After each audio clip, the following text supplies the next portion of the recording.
Hello नमस्कार दोस्तों, स्वागत है आप सभी का हमारे YouTube channel Sunday study point पे। आज का हमारा टॉपिक है अनटीच्ड यूनिट पेपर वन से क्वेश्चन लेकर आपके लिए टीचिंग एप्टीट्यूड सेक्शन अभिवर्ती। तो वीडियो को अंत तक देखते रहिएगा। वीडियो पसंद आए तो वीडियो को लाइक कीजिए।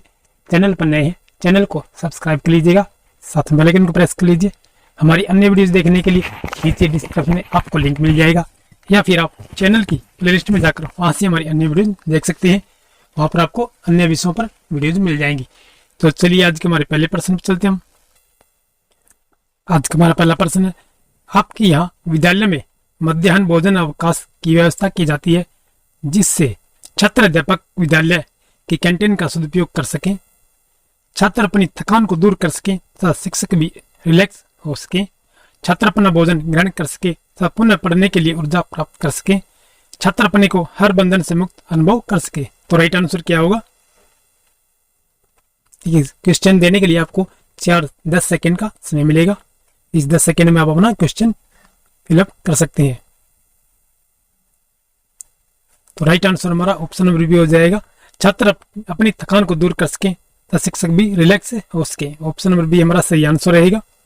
चलिए अगला प्रश्न हमारा है, निम्नलिखित में अभिप्रेरणा चक्र के संकटों का सही क्रम है। आवश्यकता प्रोत्साहन चालन, आवश्यकता चालन प्रोत्साहन, प्रोत्साहन चालन आवश्यकता, चालन आवश्यकता प्रोत्साहन। तो राइट आंसर क्या होगा? निम्नलिखित में अभिप्रेरणा चक्र के संकटों का सही क्रम कौन सा है? तो राइट आंसर हमारा ऑप्शन नंबर बी हो जाएगा, आवश्यकता चालन प्रोत्साहन है। ऑप्शन नंबर बी हमारा सही आंसर रहेगा। चलिए अगला प्रश्न हमारा, जन्मजात अभिप्रेरकों का दूसरा नाम है जैविक, अर्जित, शारीरिक, इनमें ए और बी। तो राइट आंसर क्या होगा?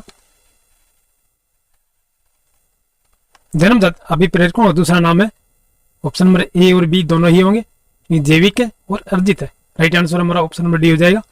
चलिए अगला प्रश्न हमारा, आधुनिक मनोवैज्ञानिकों ने कौन से कारकों को संवेगात्मक विकास के लिए उत्तरदायी माना है? परिपक्वता एवं आर्थिक स्थिति, परिपक्वता एवं अधिगम, पर्यावरण एवं परिपक्वता, अधिगम एवं पर्यावरण। तो राइट आंसर क्या होगा?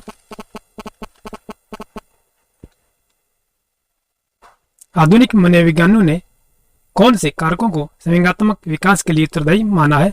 तो राइट आंसर हमारा ऑप्शन नंबर बी हो जाएगा, परिपक्वता एवं अधिगम। ऑप्शन नंबर बी हमारा राइट आंसर रहेगा।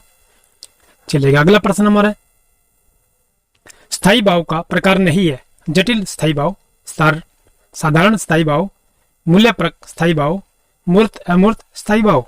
तो राइट आंसर क्या होगा?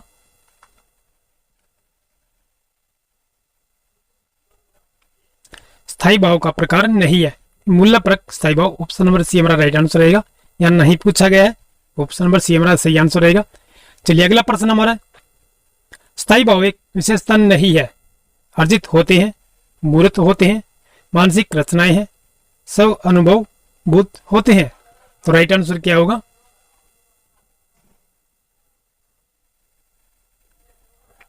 स्थायी भाव एक विशेषता नहीं है, तो राइट आंसर हमारा ऑप्शन नंबर डी हो जाएगा, स्व अनुभूत होते हैं। ऑप्शन नंबर डी हमारा राइट आंसर रहेगा। चलिएगा अगला प्रश्न हमारा है, निम्नलिखित में से एक खेल विधि नहीं है। विनेटेका योजना, डाल्टन योजना, वाटसन योजना, बेसिक शिक्षा। तो राइट आंसर क्या रहेगा? निम्नलिखित में से एक खेल विधि नहीं है। ये कौन सी खेल विधि नहीं है हमारी निम्नलिखित में से? तो राइट आंसर हमारा ऑप्शन नंबर सी हो जाएगा, वाटसन योजना। ऑप्शन नंबर सी हमारा राइट आंसर रहेगा, ये खेल विधि नहीं है। चलिए अगला प्रश्न हमारा, निम्नलिखित में से कौन सा एक ऐसा तत्व है जिसका प्रभावी शिक्षण में न्यूनाधिक सहयोग पाया जाता है? शिक्षण सहायक सामग्री, शिक्षण व्यवस्था, शिक्षण नियोजन, शिक्षण अनुभूति। तो राइट आंसर क्या रहेगा?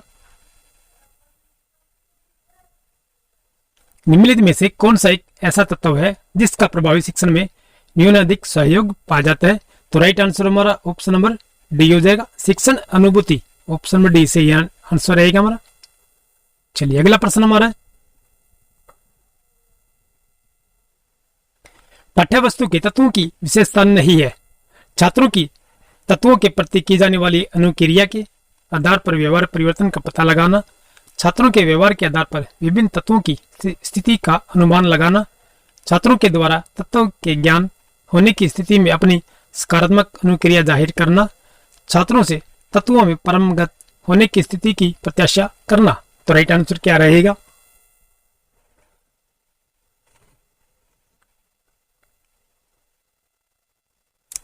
पाठ्य वस्तु के तत्वों की विशेषता नहीं है। तो राइट आंसर हमारा क्या रहेगा? ऑप्शन नंबर डी हो जाएगा। छात्रों से तत्वों में परमगत होने की स्थिति की प्रत्याशा करना, ऑप्शन नंबर डी हमारा सही आंसर रहेगा। चलिएगा अगला प्रश्न हमारा, शैक्षिक उद्देश्यों एवं शिक्षण उद्देश्यों में विभेद किया जाता है कालिक आधार पर, अंश एवं संपूर्णता के आधार पर, स्वरूप प्रकृति के आधार पर, उपरोक्त में सभी आधारों पर। तो राइट आंसर क्या रहेगा?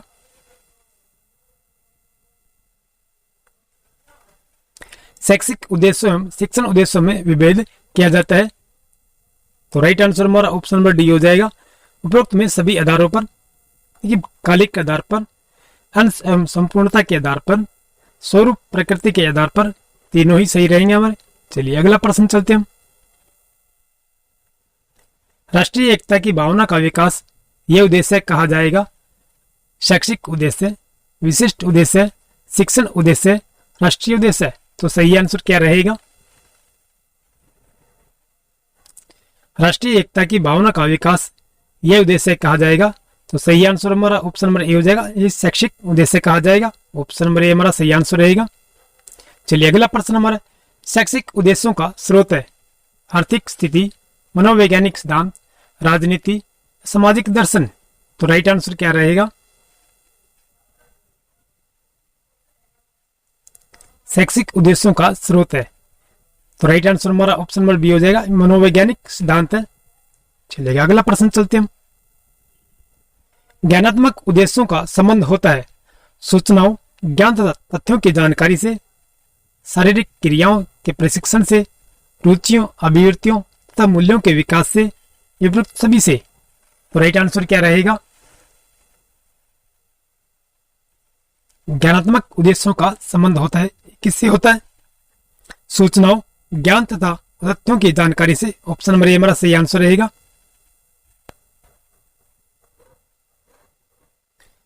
ज्ञानात्मक उद्देश्य की सर्वोपरि श्रेणी मूल्यांकन है, जिसका अर्थ है गुणात्मक एवं परिमाणात्मक विवेचना से, स्वनिर्णय, बाह्य एवं आंतरिक निर्णय से, परीक्षा से, उपरोक्त में से कोई नहीं। तो राइट आंसर क्या रहेगा?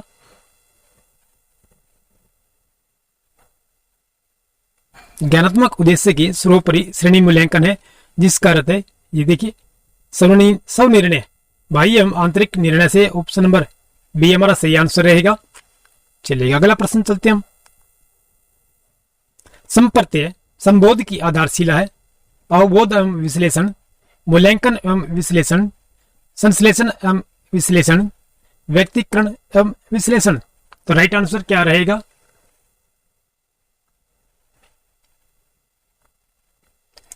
संप्रत्यय संबोध की आधारशिला है। तो राइट आंसर हमारा ऑप्शन नंबर ए हो जाएगा। अवबोध एवं विश्लेषण है। ऑप्शन नंबर ए हमारा सही आंसर रहेगा। संप्रत्यय संबोध की आधारशिला। निम्नलिखित में से कौन सी कार्यसूचक क्रिया का संबंध ज्ञान उद्देश्य से नहीं हो सकता? प्रत्यास्मरण करना, पहचान करना, सूचीबद्ध करना, व्याख्या करना। तो राइट आंसर क्या रहेगा? निम्नलिखित में से कौन सी कार्यसूचक क्रिया का संबंध ज्ञान उद्देश्य से नहीं हो सकता है? व्याख्या करना से। ऑप्शन नंबर डी हमारा सही आंसर रहेगा कि प्रत्यास्मरण करना, पहचान करना, सूचीबद्ध करना, ये कार्यसूचक क्रिया के संबंध है। चलिए अगला प्रश्न चलते हैं।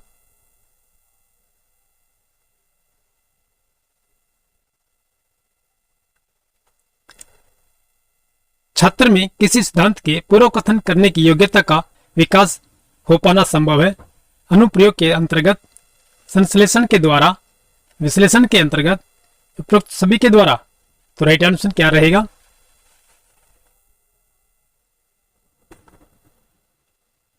छात्र में किसी सिद्धांत के पूर्व कथन करने की योग्यता का विकास हो पाना संभव है।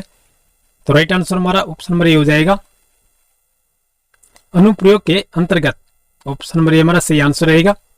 चलेगा अगला प्रश्न हमारा, श्रवण करना, स्वीकृति देना तथा रुचि प्रकट करना, इन तीनों कार्य सूचक क्रियाओं का संबंध होना चाहिए।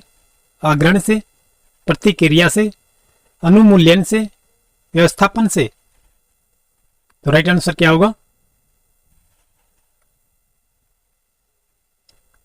श्रवण करना, स्वीकृति देना तथा रुचि प्रकट करना, इन तीनों कार्य सूचक क्रियाओं का संबंध होना चाहिए। ये किससे होना चाहिए? ये प्रतिक्रिया से। ऑप्शन नंबर बी हमारा सही आंसर रहेगा। चलिए अगला प्रश्न हमारा, regional college of education Mysore RCEM के अनुसार ज्ञानात्मक उद्देश्यों का सही वर्गीकरण है ज्ञान, बोध, प्रयोग, विश्लेषण, सृजनात्मकता। ज्ञान, बोध, प्रयोग, सृजनात्मकता। ज्ञान, बोध, प्रयोग, विश्लेषण, संश्लेषण, मूल्यांकन। ज्ञान, बोध, प्रयोग, विश्लेषण, संश्लेषण, सृजनात्मकता। तो राइट आंसर क्या रहेगा? Regional college of education Mysore RCEM के अनुसार ज्ञानात्मक उद्देश्यों का सही वर्गीकरण क्या है? ज्ञान, फिर बोध, फिर प्रयोग, फिर सृजनात्मकता। तो राइट आंसर हमारा ऑप्शन नंबर बी हो जाएगा। चलिए अगला प्रश्न हमारा, अनुप्रयोग के अंतर्गत मानसिक योग्यताएं निहित रहती है। पूर्व कथन करना एवं विश्लेषण करना, परिकल्पना की स्थापना करना एवं निष्कर्ष निकालना, तर्क करना एवं परिकल्पना का प्रतिपादन करना, उपरोक्त सभी। तो राइट आंसर क्या होगा?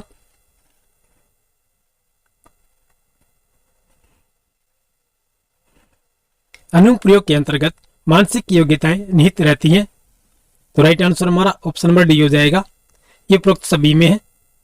पूर्व कथन करना एवं विश्लेषण करना में, परिकल्पना की व्यवस्थापना करना एवं निष्कर्ष निकालना, तर्क करना एवं परिकल्पना का प्रतिपादन करना, तीनों ही हमारे राइट आंसर रहेगा। चलिए वो प्रश्न, सर्वोच्च स्तर पर सभी शिक्षण उद्देश्यों के एक विशेष गुण के दर्शन होते हैं। यह गुण है समस्त मानसिक पक्षों का एकीकरण, जिससे बहुमुखी व्यक्तित्व का विकास हो सके। समस्त मानसिक पक्षों की विविधता, जिससे वे एक दूसरे से पृथक नजर आ सके। समस्त मानसिक पक्षों का आंशिक तालमेल, जिससे शिक्षा के मूल लक्ष्य की प्राप्ति संभव हो सके। उपरोक्त में से कोई नहीं। तो राइट आंसर क्या होगा? सर्वोच्च स्तर पर सभी शिक्षण उद्देश्यों के एक विशेष गुण के दर्शन होते हैं। यह गुण है, कौन सा होता है? राइट आंसर हमारा ऑप्शन नंबर ए हो जाएगा। समस्त मानसिक पक्षों का एकीकरण, जिससे बहुमुखी व्यक्तित्व का विकास हो सके। ऑप्शन नंबर ए हमारा सही आंसर रहेगा। चलिए अगला प्रश्न हमारा, शिक्षण व्यवस्था का संगठन का संबंध है समुचित दृश्य सर्वे सामग्री के चयन से, समुचित संप्रेषण विधियों के चयन से, समुचित शिक्षण युक्तियों के चयन से, उपरोक्त में सभी से।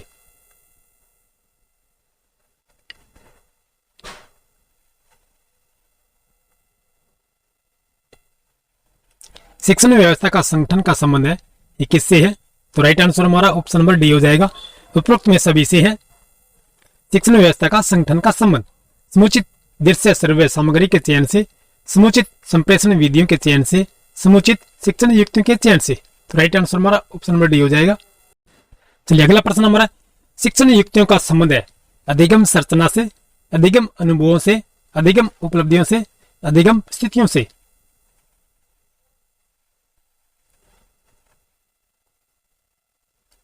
शिक्षण युक्तियों का संबंध जो है अधिगम संरचना से। ऑप्शन नंबर ए हमारा सही आंसर रहेगा। तो आज की वीडियो हमारी यहीं समाप्त होती है। फिर मिलते हैं नेक्स्ट वीडियो में। तब तक के लिए जय हिंद, जय भारत,